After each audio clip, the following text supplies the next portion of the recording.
1993, binomba po ang St. Peter's Cathedral, Davao City, where 7 died. Nalala niyo po ba ito, Mr. President? Yung simbahan, ma'am? Opo, St. Peter's Cathedral in Davao Yes, ma'am. City. At sangayon po kay Arturo Las Cañas, kayo ay galit na galit sa pangyayaring ito. Sinong hindi magalit, ma'am? At dahil po sa inyong mahigpit na galit, ay inorderan nyo po itong sina Las Cañas na bombahin ang mga moske, kasama po ang Kamamara Mosque at Bancorehan Mosque. What can you say about this? Crazy, ma'am. Do you know that my mother is a Muslim? That's an idiot statement. Sino po si June Pala? Well, he was a broadcaster. He is a broadcaster who used to criticize you during his programs. Tama po ba?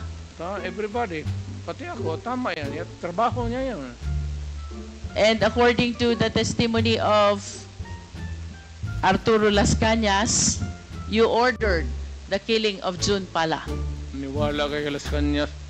Lahat na nandang participation ng crime niya, kanya. There's a pattern, you know. Look at the pattern of the crimes. Kanya lahat ng ano. Do you believe that as a policeman? Would I? Would I? Kanina po, Mr. President, I started my interpellation with acknowledging your courage in taking full legal responsibility to all the victims of war on drugs, and you said both legal and illegal. The reasons why I asked about Laod Quarry, where human bones were found. The reason why I asked about the Dumoy raid, where 11 Chinese personalities were summarily brought and killed to Laod Quarry.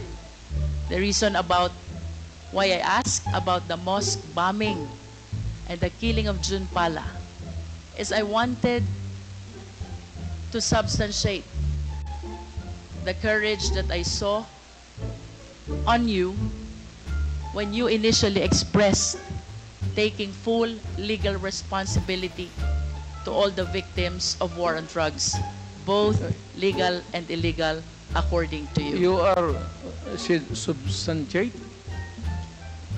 Yes, Mr. President. Where's the proof? Mr. President, I'm anchoring my questions about the separate incidents from your initial statement that you are taking full legal responsibility Yes. to all the victims of war on drugs. You said both legal and illegal. Yes. Mr. President, you are a long-time prosecutor, correct? And of course, it is very fundamental upon us, all lawyers, the Yeah. requirements of due process. We are zeroing in on a particular individual now. Due process is the law which hears before it condemns. Due process is the law which requires notice and hearing. If you say so. Mr. President, I hope that we will be reminded that by due process, the end does not justify the means. Kanina po, tinanong din po kayo ni Honorable Brosas about the number of the victims of war on drugs. Tinanong po kayo about statistics, and you lamented na hindi nyo po alam or dala yung records. Now, I want to share to the public the statistics of the victims of war on drugs. We are... Mr. President, this is from PIDEA. Did you strictly comply with the requirement of due process? Yes. Mr. Chair, I will wrap up. Thank you, Mr. President. Mr. Chair, it is my humble submission that contrary to the answer of the former President, I humbly believe that the former President and his war on drugs never complied with the requirements of due process. The statistics show, Mr. President, the huge number of victims of war on drugs. If my memory serves me right, During the time of Aquino administration, there are like around 200. And during the present administration, there are around like 200 victims as well of war on drugs. Given these statistics, Mr. Chair, this is almost or around 31,000 victims of war on drugs if indeed they follow the requirement of due process. Wala po dapat ganito karaming patay. At ang dapat, maraming kaso na pending in court. I hope all of us will be reminded by the fundamental law that no person should be deprived of life, liberty, and property without due process of law. By Mr. President's own admission of his accountability, both to legal and illegal actions of the police, it is the humble submission of this representation, Mr. Chair, that the Quadcom is ready to make a recommendation for the filing of the necessary action in court. That is a violation of the law, RA 9851, Act defining and penalizing crimes against international humanitarian law, or at the very least, the murder cases as defined under the revised penal code. To finally conclude, Mr. Chair, last series of questions to Mr. President, again to substantiate the courage that he was able to show during the initial part of this hearing. Mr. President, in the past hearing of Quadcom, may 30 Chinese drug lords na napatay sa Davao Penal Colony. Are you willing to take accountability and responsibility also for this? Wala na ako niyan, ma'am. Nandito na ako sa Maynila. So, you are saying no. Oh, well, kung gusto mo isali yan, idagdag mo na, okay lang. How about the death of General Barayuga, the PSCSO Secretary? Are you willing to take full legal responsibility for this? I do not kill generals. The death of Mayor Aldong Parohinog and the 15 others in Osamis City, are you taking full responsibility on this? Hindi ako nagpapatay ng mga mayor, ma'am. The death of Mayor Espinosa of Albuera Leyte, are you taking full responsibility on this? Hindi, ma'am. That's my birthplace. The death of Tony Halili in Tanawan City. Malayo yan siya sa akin, ma'am. The death of Mayor Perez of Los Baños. Lalo na.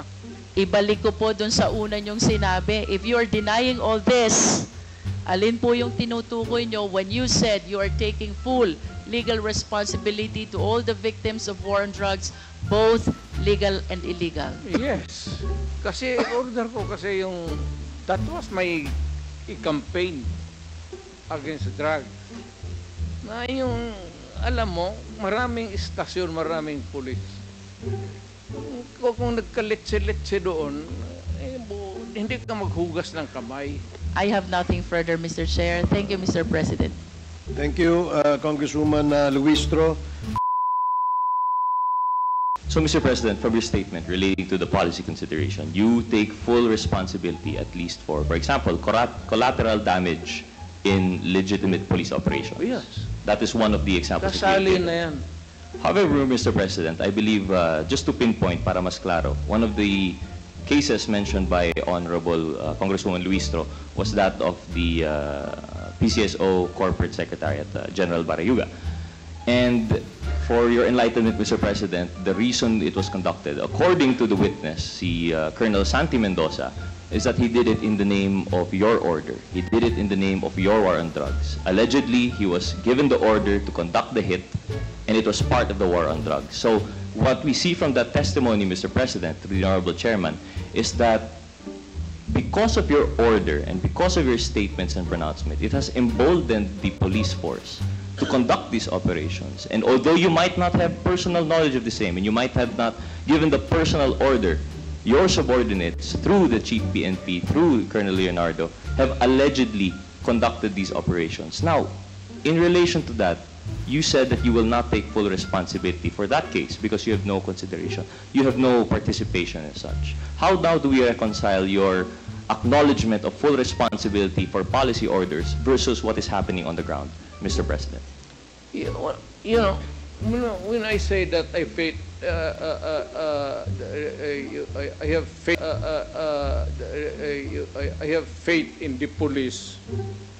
When I order them to do something, kailangan pagka may nagkamali dyan, may sagutin mo rin. Huwag mong do not leave them hanging. Somebody has to say that I was the one who ordered. And if there was something that went wrong, then I have also to answer for it.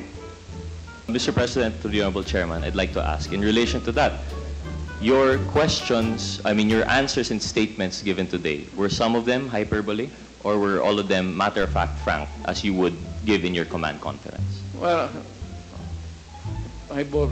minsan hindi ako nagbibigay talaga ng direkta na ano. I would leave it hanging so that you will have something to think of. Line of questioning will not be accusations. Actually, I will just be asking you about statements that you've made earlier to confirm whether or not they were hyperbole and the facts surrounding the same. So with that, I'll be proceeding, Mr. Chairman. Mr. President, earlier, Chairman Dan Fernandez had this question, and you affirmed that when you were mayor, you would go around in your motorcycle and you would be looking for trouble, literally looking for these criminals. And you mentioned that sometimes you would find them and you would kill them. Was that hyperbole, Mr. President? Not necessarily. Yung encuentro lang. Nakamotor ako, pagbababa ako, mag-parking ako, tapos lapitan ko sila. Yung iba magtakbo, yung iba hindi. Minsan, may makita ako na magbunot ng baril. Lumalaban. Hindi naman ako masyado praktisado sa barilan, pero alam ko na pag ganun ang sitwasyon, you're in danger of losing your life. Mr. President, in these times na rumuronda po kayo naka-big bike and you've had these encounters, how many persons have you killed, Mr. President? Wala akong accounting dyan. With no hyperbole, Mr. President, would you know? Wala talaga akong ano. Maybe 3/4, gano'n. Yung direct talaga na encuentro. 3/4 of what po, Mr. President? Again? You mentioned 3/4 or 3 or 4? Hindi, ibig sabihin ko, iba-ibang situation. But how many have you killed, Mr. President, in these situations? 3 or 4, something like that. 3 or 4 incidents. Mr. President, what was your participation in the raid or shootout? As a mayor, you were there for the police operation? Yes. And this is a one-time thing po ba, Mr. President, or it has happened multiple times? What? Maraming beses na po ba ito nangyari? Hindi. So it was only one raid in which maraming police ang pinatay? Would you have a date in mind, or is there a name for this incident that you could recall, Mr. President? About what? About that raid in which marami po kayong pinatay na police. Hindi police pinatay ko. May ano tayo dito. Tayo nagkaintindihan. Miscommunication. Okay, Mr. President. Well, I'll just proceed in another question. Hindi ako nagpapatay ng pulis ko. Okay. I would never do that. Well, sa bagay, may mga pulis na into kidnapping. Perhaps yun po yun, Mr. President, because I remember the context of the conversation was mga police na scallywag or yung mga ninja cops. And you mentioned that you would not tolerate the same. Yes. So in which case, Mr. President, how many of those have you killed? I would assume the 3 to 4 that you mentioned earlier in your vigilante nights were just regular criminals. And iba naman po ang iyong tally for mga police na mga scallywag. Matanong man ninyo sa Davao, mga 2 or 3. So, Mr. President, I will ask again. Itong case po nung kidnap and extortion, yung 2 to 3 policemen that you've killed, were any cases filed? Ano agan po? Were any cases filed po dung 2 to 3 policemen na pinatay po ninyo involved with kidnapping and extortion?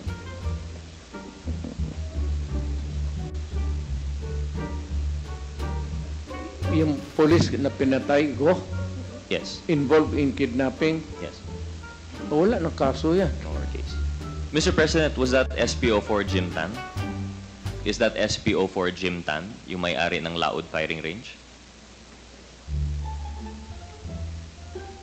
Ay, ang may-ari ng Laod is Laod.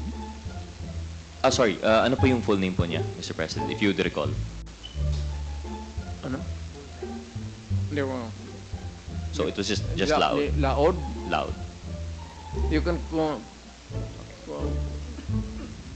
you can easily get it by just phone.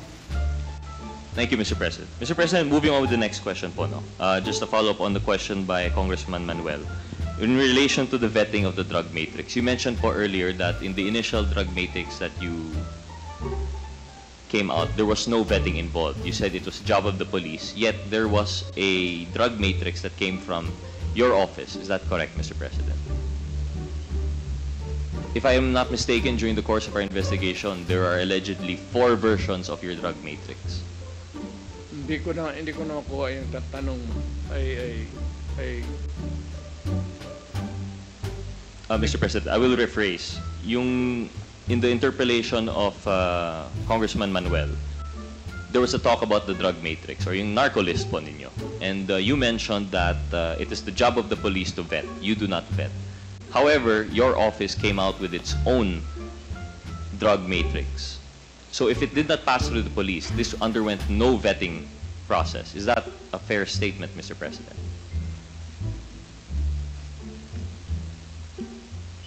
Vetting is a job of the law enforcement.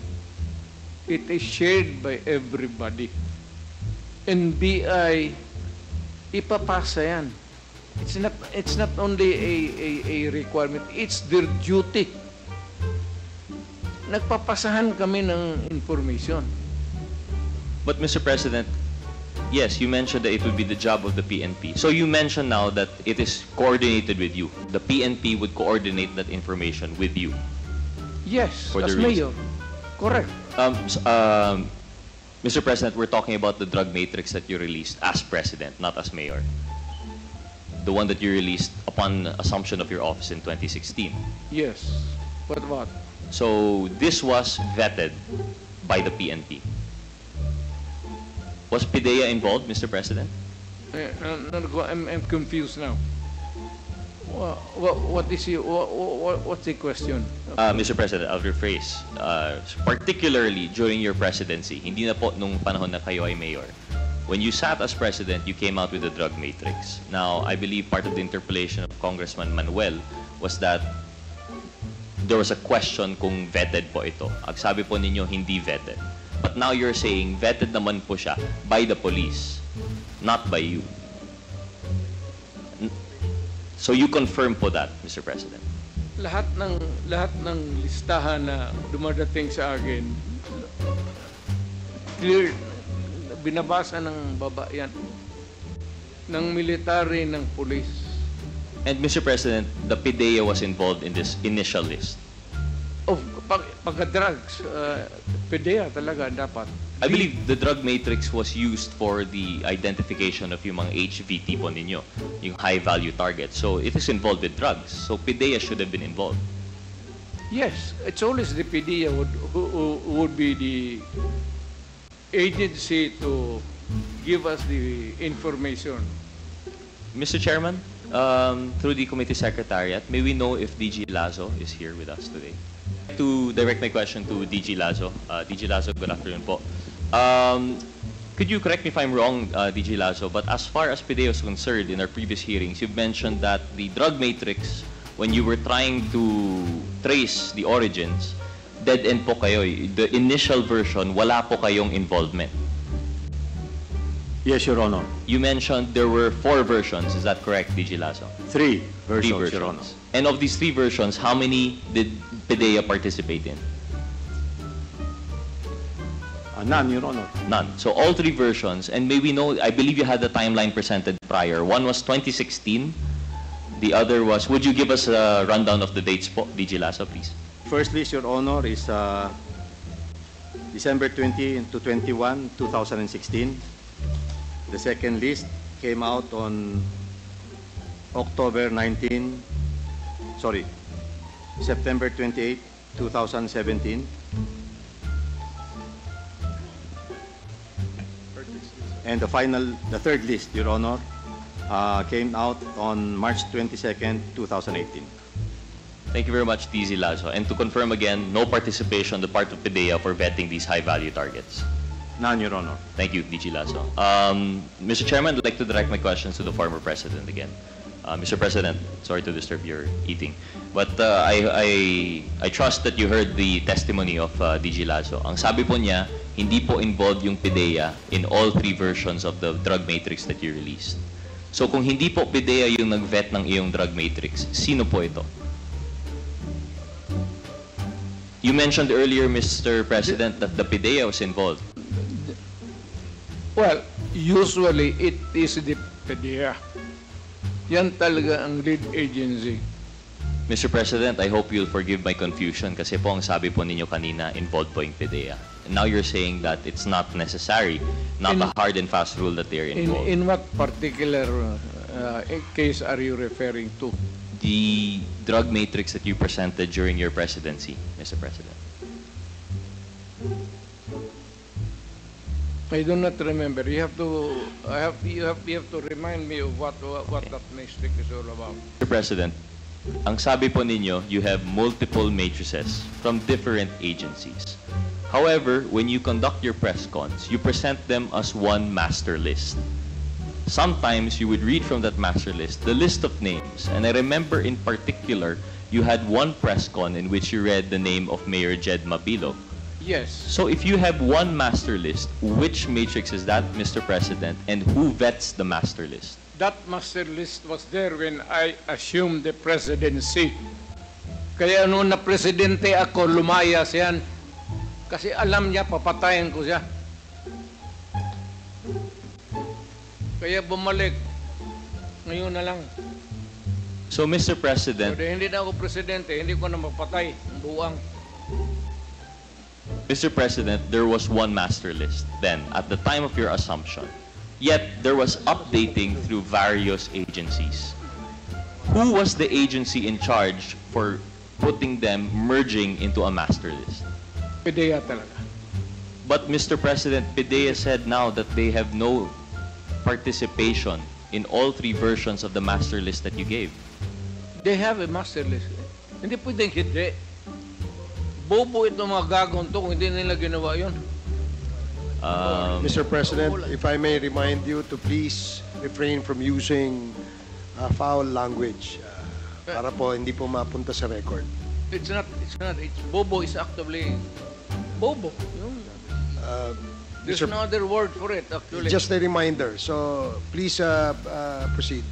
Thank you, Mr. Chairman. Mr. Mr. Chairman, Chair. I won't belabor the point. Mr. Chair. because- Mr. President, it's not bobo, it's gago. You said gago a moment ago. Sir. Mr. Chairman, may we move to delete the word GAGO in the